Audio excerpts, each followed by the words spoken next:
Hi అండి, అందరికి నమస్కారం. ఈరోజు మన వీడియో ఏమంటే చికెన్ పకోడీ తయారీ విధానం.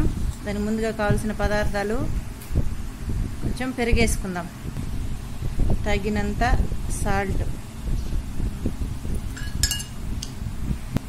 తగినంత కారం, తగినంత ధనియాల పొడి, కార్న్ఫ్లవర్,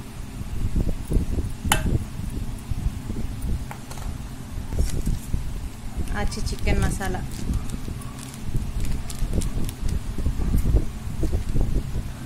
తగినంత అల్లం పేస్ట్ 1 టేబుల్ స్పూన్ వేసుకుందాం. ఇప్పుడు దీన్నంతా బాగా కలుపుకుందాం.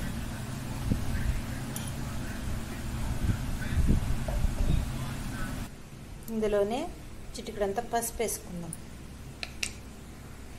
ఇప్పుడు ఇదంతా బాగా కలుపుకొని అరగంట సేపు ఫ్రిడ్జ్లో నానబెట్టుకోవాలి.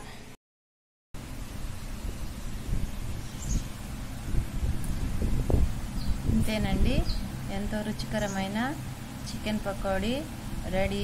మీకు కనుక నచ్చినట్టయితే లైక్ చేయండి, షేర్ చేయండి, సబ్స్క్రైబ్ చేయండి. Thank you.